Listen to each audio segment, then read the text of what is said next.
എനിക്ക് ഏറ്റവും സ്നേഹവും ബഹുമാനവും ആദരവും നിറഞ്ഞ ദക്ഷിണ കേരള മഹായിടവക ബിഷപ്പ് റവറൻ പ്രിൻസമ്മൻ തിരുമേനി, ദക്ഷിണ കേരള മഹായിടവക vice chairman reverend doctor Gilbert Jose അച്ഛൻ, ദക്ഷിണ കേരള മഹായിടവക treasurer reverend doctor Crystal Jayaraj അച്ഛൻ, ദക്ഷിണ കേരള മഹായിടവക pastor board secretary reverend doctor Jayaraj അച്ഛൻ, കന്യാകുമാരി ഡിസ്ട്രിക്റ്റിൽ നിന്ന് ഇവിടെ എത്തിച്ചേർന്നിരിക്കുന്ന എന്റെ ആത്മാർത്ഥ സുഹൃത്തായിരിക്കുന്ന അശോക് സോളമൻ സാറും ട്രഷററുമായിരിക്കുന്ന ജോസഫ് സാർ, ഞാൻ ഏറ്റവും സ്നേഹിക്കുകയും ബഹുമാനിക്കുകയും ചെയ്യുന്ന എന്റെ അച്ഛന്മാർ, എന്റെ വെളവങ്കോട് മക്കൾ, ചുറ്റുപാടും അയൽവാസികൾ, എന്റെ സഹപ്രവർത്തകർ, എന്റെ പപ്പ, എന്റെ സഹോദരങ്ങൾ, നിങ്ങൾക്കേവർക്കും വീണ്ടും വരുന്നവനായ യേശു ക്രിസ്തുവിന്റെ നിസ്തുല്യ നാമത്തിൽ എന്റെ സ്നേഹവന്ദനം ഞാൻ അറിയിച്ചു കൊള്ളട്ടെ. ബഹുമാനപ്പെട്ട വൈസ് ചെയർമാൻ അച്ഛൻ പറഞ്ഞതുപോലെ കഴിഞ്ഞ 44 വർഷത്തിനകത്ത് ഇത്രയും വിപുലമായ ഒരു അടക്ക ശുശ്രൂഷയിൽ അദ്ദേഹം പങ്കെടുത്തിട്ടില്ല എന്ന് പറഞ്ഞു. എന്റെയും ചുരുങ്ങിയ എക്സ്പീരിയൻസിൽ CSIയിലെ ഇത്രയും ജനപങ്കാളിത്തത്തോടെ നടന്ന ഒരു അടക്ക ശുശ്രൂഷയിൽ ഞാനും പങ്കെടുത്തിട്ടില്ല. ഇത്രയധികം ഈ കുടുംബത്തെ സ്നേഹിക്കുന്ന ബഹുമാനപ്പെട്ട അച്ഛന്മാർ, സഭാവിശ്വാസികൾ, വെളവങ്കോട് നിവാസികൾ, എല്ലാവർക്കും കുടുംബത്തിന്റെ പേരിൽ ആദ്യമായി നന്ദി പറഞ്ഞുകൊള്ളട്ടെ.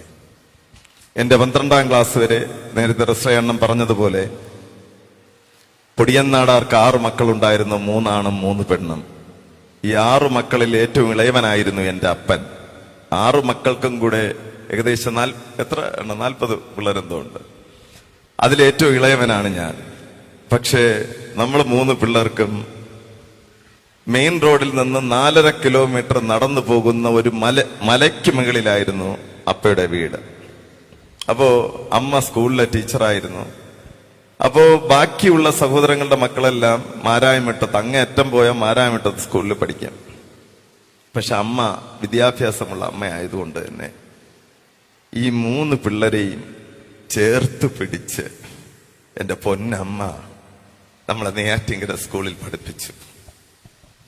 എന്നിട്ട് എനിക്ക് ഏറ്റവും ഓർമ്മയുള്ള ഒരു സംഗതി, പപ്പ കൃഷിക്കാരനായതുകൊണ്ടും മക്കൾക്ക് ചേർത്ത് വയ്ക്കുവാൻ ആഗ്രഹിക്കുന്നവനായിരുന്നതുകൊണ്ടും അപ്പ ഏതെങ്കിലുമൊക്കെ വസ്തുവിന് അഡ്വാൻസ് കൊടുത്തിട്ട് അമ്മയുടെ ശമ്പളത്തിന് വേണ്ടി കാത്തിരിക്കും.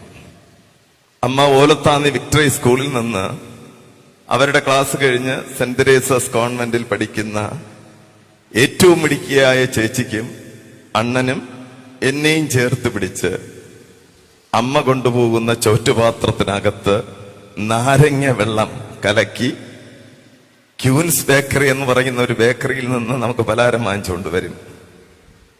ചേച്ചിക്ക് അണ്ണനും എടുത്തുകൊണ്ടുവരുന്ന പലഹാരം മൊത്തത്തിൽ ഇളയ മകനായതുകൊണ്ട് തന്നെ ഞാൻ പിടിച്ചു വാങ്ങിച്ചു തിന്നും. അണ്ണനും ചേച്ചിയും വഴക്കുണ്ടാക്കിയാലും വീണ്ടും അമ്മ വാങ്ങിച്ചു കൊടുക്കും. അപ്പോ അമ്മയുടെ ബഡ്ജറ്റിൽ ശമ്പളത്തിന്റെ ബാക്കി തുക അപ്പൻ നിർദ്ദേശിക്കുന്ന ആ തുക കൊണ്ട് കൊടുക്കാൻ പറ്റാത്ത അവസരങ്ങളിൽ പപ്പ വഴക്ക് പറയുന്നത് നമ്മൾ കേട്ടിട്ടുണ്ട്. മാരായമിട്ടം സ്കൂളിൽ പഠിപ്പിക്കുന്ന കാര്യങ്ങൾ അമ്മയോട് പറയുന്നത് കേട്ടിട്ടുണ്ട്. പക്ഷെ അപ്പോഴൊന്നും മനസ്സാന്നിധ്യം വെടിയാതെ വിദ്യാഭ്യാസത്തിന്റെ വില മക്കളെ പഠിപ്പിച്ച് ആ ഗ്രാമപ്രദേശത്തെ പഠിപ്പിച്ച്, എനിക്ക് എന്റെ +2 ഞാൻ പഠിക്കുന്നത് മണ്ണെണ്ണ വിളക്കിന്റെ മുമ്പേ ഇരുന്നാണ്. അത് കഴിഞ്ഞ് ചേച്ചി അവൾ പഠിച്ചിരുന്ന സ്ഥലത്ത് തന്നെ ഏറ്റവും ഉന്നതമായ റാങ്കോടുകൂടി പഠിച്ചു കയറി. എന്റെ ജ്യേഷ്ഠനും മെരിറ്റിൽ തന്നെ MS ഓർത്തോ സർജനുമായി. പിന്നത്തേതിൽ റസ്രയണ്ണം പറഞ്ഞതുപോലെ തല്ലുകൊള്ളിയായി, ആർക്കും വേണ്ടാത്തവനായി,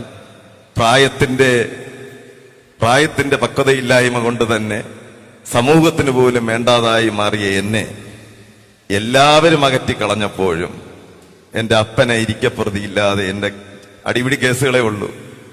എപ്പോഴും അമ്മ പിറകിൽ നിന്ന് അമ്മയെ പപ്പ പറയുന്നത്, നമ്മളെ പിള്ള ശരിയാവുമെന്നേ, എങ്ങനെയെങ്കിലും ഒരിക്കൽ കൂടെ അവനെ രക്ഷപ്പെടുത്തണം. എന്റെ പപ്പയും അമ്മയും ഒരുപാട് സ്റ്റേഷനുകളിലും ഒരുപാട് പ്രശ്ന പരിഹാരത്തിനും ഞാനെന്ന് പറയുന്ന വ്യക്തിയെ സംരക്ഷിക്കുവാൻ ആരൊക്കെ തള്ളിക്കളഞ്ഞിട്ടും നിന്ദിച്ചിട്ടും അപമാനിച്ചിട്ടും അമ്മ എന്നെ ഒരുക്കി പാകപ്പെടുത്തിയെടുത്തു.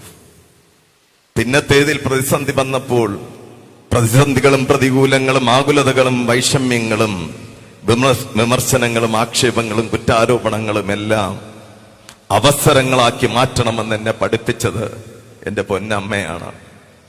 ആ അമ്മ പഠിപ്പിച്ച പാഠത്തിൽ നിന്നാണ് എന്റെ ജീവിതം ഞാൻ പാകപ്പെടുത്തിയെടുത്തതും പിന്നത്തേതിൽ എന്നെ ചേർത്ത് പിടിച്ച CSI സഭ വലിയൊരു ഉന്നത വിജയം തന്നു. അമ്മയും പപ്പയും കോൺഗ്രസ്സുകാരായിരുന്നത് കൊണ്ട് തന്നെ കോൺഗ്രസ് രാഷ്ട്രീയത്തോട് ആഭിമുഖ്യമുണ്ടായിരുന്നത് കൊണ്ട് എന്റെ അമ്മ പറയും, മക്കളെ നീ കോൺഗ്രസ്സുകാരനായിട്ടേ ഇരിക്കാവൂ. അമ്മ ആഗ്രഹിച്ചതുപോലെ എനിക്കൊരു MLA ആവുവാൻ സാധിച്ചു. അതുപോലെ ഈ CSIക്കാർ തിങ്ങി നിൽക്കുന്ന ഈ സ്ഥലത്ത് നിന്ന് എനിക്ക് ഓർമ്മ വരുന്ന ഒരു കാര്യമുണ്ട്. എന്റെ പപ്പയും അമ്മയും നല്ല തല്ലുകൊള്ളിയായിരുന്നത് കൊണ്ട് തന്നെ എന്നെ എവിടെയെങ്കിലും ഒരു ജോലിക്കാക്കണമെന്ന് ആഗ്രഹിച്ച് പപ്പയും അമ്മയും കൂടെ ഡോക്ടർ ബെനറ്റ് സാർ ഇവിടെ കാണും. ഡോക്ടർ ബെനറ്റിനെ കാണാൻ പോയി. അന്ന് 5 അഡ്മിനിസ്ട്രേറ്റീവ് ഓഫീസർ എന്തോ ആണ് കാരക്കോണത്തുണ്ടായിരുന്നത്. അപ്പോ ആരും എനിക്ക് ജോലി തരാത്തൊരവസരമാണ്. കാരണം എനിക്ക് വെളിയിൽ കുറച്ച് പ്രശ്നങ്ങളുണ്ട്, കേസൊക്കെ ഉള്ളതുകൊണ്ട് എല്ലാവരും തള്ളിക്കളയുന്ന ഒരു അവസ്ഥയുണ്ടായിരുന്നു. അപ്പൊ അമ്മയ്ക്ക് നല്ല മകനായിരുന്നത് കൊണ്ട് തന്നെ അമ്മ ചെന്ന് ഡോക്ടറെ അടുത്ത് റിക്വസ്റ്റ് ചെയ്തു. എന്റെ അപ്പയും പോയി റിക്വസ്റ്റ് ചെയ്തു. അപ്പോ ഡോക്ടർ പറഞ്ഞു, ഇത്രയും കുഴപ്പം പിടിച്ചവനെ ഇതിന്റെ അകത്ത് കയറ്റിയാൽ പറ്റത്തില്ല. ബഹുമാനപ്പെട്ട ഗ്ലാസ്റ്റൻ തിരുമേനിയോട് പറഞ്ഞു, ഒന്നുകിൽ പ്രവീൺ അല്ലെങ്കിൽ ഞാൻ. ഇങ്ങനെയുള്ളവനെ ഈ കോമ്പൗണ്ടിൽ കയറ്റാൻ പറ്റത്തില്ല. അന്ന് എനിക്ക് ഓർമ്മയുണ്ട് ആ കണ്ണുകൾ നനഞ്ഞിട്ട് അമ്മ പറഞ്ഞു, മക്കളെ നീ ഇതിനേക്കാളും വലിയവനായി എത്തണം. ഇന്ന് എന്റെ പൊന്ന് ദൈവം എന്റെ അമ്മയുടെയും പപ്പയുടെയും പ്രാർത്ഥനയുടെ അടിസ്ഥാനത്തിൽ കാരക്കോണം മെഡിക്കൽ കോളേജിലല്ല, അത്യാവശ്യം സിനഡിൽ ഒരു അഡ്മിനിസ്ട്രേറ്റീവ് ഓഫീസറെ എവിടെ ഏത് ഇൻസ്റ്റിറ്റ്യൂഷനിലും വയ്ക്കാൻ നിലയിൽ എന്നെ പാകപ്പെടുത്തിയെടുത്തു. എല്ലാത്തിനും അടിസ്ഥാനം. അപ്പോ ഇപ്പോ എന്റെ അമ്മ കഴിഞ്ഞ 44 ദിവസം വെല്ലൂരിൽ കിടന്നു, 10-12 ദിവസം കിംസിൽ കിടന്നു. എന്റെ ചേച്ചി കാനഡയിൽ നിന്ന് ഓടിയെത്തി, ചേച്ചിയും അളിയനും. എന്റെ ജ്യേഷ്ഠൻ അവനായിരുന്ന ദൗത്യത്തിൽ നിന്ന് ഓടിയെത്തി. നമ്മൾ 3 പിള്ളേരും. സത്യം പറഞ്ഞാൽ എനിക്ക് തന്നെ ചിന്തിക്കാൻ പറ്റില്ല, കാരണം ചേച്ചിയൊക്കെ ഇങ്ങനെ എത്തുമെന്ന് ഞാൻ ചിന്തിച്ചേയില്ല. അവളുടെ ജോലി തന്നെ ഇപ്പൊ ഏകദേശവും തകരാറിലായി. അമ്മയെ നമ്മൾ അത്രമാത്രം സ്നേഹിച്ചിരുന്നു. നമ്മുടെ സർട്ടിഫിക്കറ്റുകൾ ഇപ്പോഴും എനിക്ക് കേസൊക്കെ ഉണ്ടായിരുന്നു. CSIക്കാർ കുറെ കേസിട്ടപ്പോ സിനിയെ വിളിക്കും, എന്നാണ് ഡേറ്റ്, തലേ ദിവസം വൈകുന്നേരം ആകുമ്പോ അമ്മ വിളിക്കും, നാളെ കേസാണ്, നീ പോണം, കോടതി കൃത്യമായിട്ട് പോണം. കേസിനെ കുറിച്ച് സിനിയോട് വിളിച്ച് ചോദിക്കും. അപ്പോൾ നമ്മൾ 3 പിള്ളേരും എന്തുമാത്രം അമ്മയെ സ്നേഹിച്ചിരുന്നു എന്ന് അറിയുന്നത് അമ്മ വയ്യാതെ ഒരു പനിയായിട്ട് എന്റെ അമ്മ പോയതാണ്. അപ്പൊ എനിക്ക് എന്റെ മനസ്സിലൊരു പ്രത്യാശ ഉണ്ടായിരുന്നത്, ഭൗതികമായി ഒരു അസുഖം വന്നാൽ നല്ല ചികിത്സ കൊടുത്താൽ എന്റെ അമ്മ തിരിച്ചു വരും. അതിനുള്ള സൗഭാഗ്യങ്ങളെല്ലാം ദൈവം തന്നിട്ടുണ്ട്. പക്ഷേ കിംസ് ആശുപത്രിയിൽ അസുഖം നിർണയിക്കുവാൻ സാധിച്ചില്ല. അത് കഴിഞ്ഞ് വെല്ലൂർ ആശുപത്രി 44 ദിവസം. ഞാൻ വെളവങ്കോട് മക്കളോട് ഞാൻ പല ആവർത്തി അത് മാപ്പ് പറഞ്ഞു. അവരെന്നെ ഇത്രയും ഉന്നതമായ ഒരു വിജയം വിജയിപ്പിച്ചിട്ട് അവരോട് നന്ദി പറയുവാൻ എനിക്ക് സാധിച്ചില്ല. ബഹുമാനപ്പെട്ട പ്രിൻസൻ തിരുമേനിയോടും വൈസ് ചെയർമാനോടും ഒക്കെ പല പ്രാവശ്യം മാപ്പ് പറഞ്ഞു. അപ്പോൾ പറഞ്ഞു, നിങ്ങൾ ധൈര്യമായിട്ട് ചെയ്തോളൂ, എനിക്ക് അവിടെയുള്ള ദൗത്യങ്ങൾ പൂർത്തീകരിക്കാൻ പറ്റിയില്ല. അവസാനം അമ്മയ്ക്ക് ഓർമ്മയില്ലാത്ത ഒരവസ്ഥ വന്ന് ഡോക്ടർ ബെനറ്റും എന്റെ ചേച്ചിയും കൂടെ അവിടെ ഡോക്ടർമാരോട് ചോദിച്ചപ്പോൾ ഇനി രക്ഷയില്ല, തിരികെ കൊണ്ടുപോകണം. എങ്കിലും തിരുമേനി പ്രാർത്ഥിച്ചിട്ട് പറഞ്ഞു, നമുക്ക് പ്രത്യാശിക്കാൻ. കാരക്കോണത്ത് കൊണ്ടുവന്നു, നമ്മൾ പ്രാർത്ഥിച്ചു. പിന്നെ അമ്മയ്ക്ക് ഓർമ്മയില്ലാതായി. കഴിഞ്ഞ 5 ദിവസം കൊണ്ട് ഞങ്ങളും ആഗ്രഹിക്കുന്നു എന്റെ അമ്മ ഇനി വേദനയില്ലാത്ത, കണ്ണുനീരില്ലാത്ത, ദുഃഖങ്ങളില്ലാത്ത, സന്താപങ്ങളില്ലാത്ത ലോകത്തോട് നമ്മുടെ ജീവനായ യേശു ക്രിസ്തുവിന്റെ നിഴലിൽ പാർക്കണമെന്നും നമ്മുടെ യേശു ക്രിസ്തു വെളിപ്പെടുമ്പോൾ അവനോടൊപ്പം വെളിപ്പെടുന്ന അമ്മയായി മാറണമെന്ന് നമ്മൾ പ്രാർത്ഥിച്ചു. എന്ന് മാത്രവുമല്ല, ഇത്രയും വലിയൊരമ്മ ഈ സമൂഹത്തിൽ സാക്ഷിയായി നിൽക്കണം. ഞാൻ ഇന്നലെ എന്റെ മക്കളെയൊക്കെ വിളിച്ചു, എങ്ങനെ നമുക്കത് സാധിക്കും? അപ്പൊ എന്റെ അമ്മ, ഞാൻ ഇങ്ങനെ ബിസിനസ് സ്ഥാപനങ്ങളൊക്കെ തുടങ്ങിയപ്പോ എന്റെ അമ്മ പറയുമായിരുന്നു, നിനക്ക് ഈ ആക്രി ബിസിനസ്സുകളെ പറ്റത്തുള്ളൂ. ഞാൻ അപ്പോഴും അമ്മയോട് പറയും, അമ്മ ബിൽഡിംഗ് മെറ്റീരിയൽസ് ആവുമ്പം അഴുകിയൊന്നും പോകത്തില്ല അമ്മ, അതെവിടെയെങ്കിലും ചെലവാക്കി പൈസ നഷ്ടപ്പെടത്തില്ല. അതുകൊണ്ടാണ് ഞാൻ ഈ 10-12 സ്ഥാപനങ്ങൾ ഉണ്ടാക്കിയിട്ടിരിക്കുന്നത്. മക്കളെ അങ്ങനെയല്ല.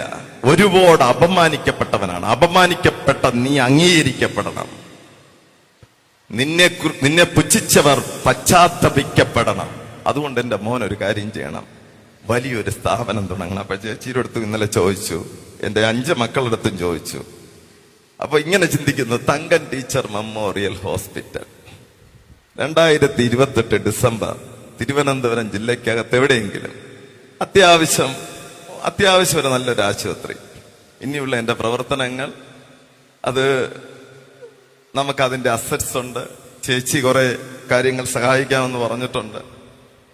അങ്ങനെ ഞാൻ ഈ വലിയമ്മാള് ഹോസ്പിറ്റലൊക്കെ കണ്ടിട്ടുണ്ട്. വലിയമ്മാൾ എന്ന് പറയുന്ന ഹോസ്പിറ്റലിൽ ഇങ്ങനെ അമ്മയുടെ ഈ പടമൊക്കെ വെച്ച് നമ്മുടെ ഒരു തലമുറ കാണത്തക്കതായിട്ട് അമ്മയെ സാക്ഷിയായി നിർത്തേണ്ട ഉത്തരവാദിത്വമുണ്ട്. 2028 ഡിസംബർ മാസം ആ ആശുപത്രിയുടെ ഉദ്ഘാടനവും ഉണ്ടാകും. അതിന്റെ പരിപാടികൾ തുടങ്ങാൻ ആഗ്രഹിക്കുന്നു.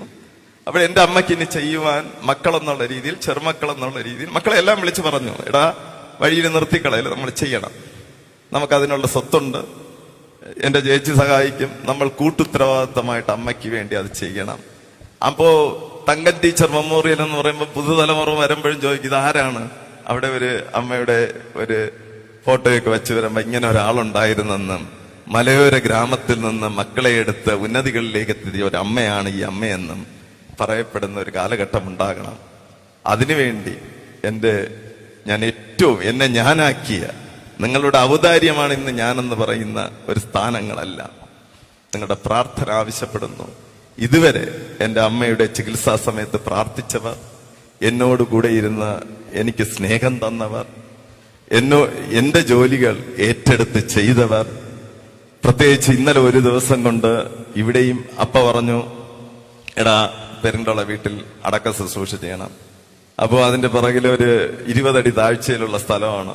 ഇന്നലെ ഒരു 150ഓളം പേർ ഞാൻ മനസ്സിലാക്കിയപ്പോ എന്റെ അക്കൗണ്ടന്റ് കൂടെ രാത്രി ചെന്നപ്പോ അവിടെ ചെന്നിരുന്ന് മണ്ണ് വെട്ടിക്കൊണ്ടിരിക്കുന്നത്. അതെല്ലാം ശരിയാക്കുമെന്ന് പറഞ്ഞാൽ അവർ ശരിയാക്കിയെന്നാണ് ഞാൻ അറിയുന്നത്. ഇവിടെ ക്രമീകരിച്ചു. എല്ലാവരും ഉണ്ടായിരുന്നു, പ്രത്യേകിച്ച് ശുഭുവച്ചൻ, എല്ലാവരെയും ഓരോരോ അച്ഛന്മാർ മായുടെ ഒന്നിച്ചിങ്ങി വന്ന ഒരു പ്രതീതിയുണ്ട്. എല്ലാവർക്കും മിഖേൽ കുടുംബത്തിന്റെ പേരിൽ, തങ്കൻ ടീച്ചറുടെ പേരിൽ, എന്റെ പപ്പയുടെ പേരിൽ നന്ദി അറിയിക്കുന്നു. ദൈവം നമ്മെ ഏവരെയും അനുഗ്രഹിക്കട്ടെ. ആമേൻ. നാം തമ്മിൽ കാണും നാളുകൾ വിദൂരമല്ല, സമയമാം രഥം ഓടുന്നു വേഗമായി. നാം തമ്മിൽ കാണും നാളുകൾ വിദൂരമല്ല, സമയമാം രഥം ഓടുന്നു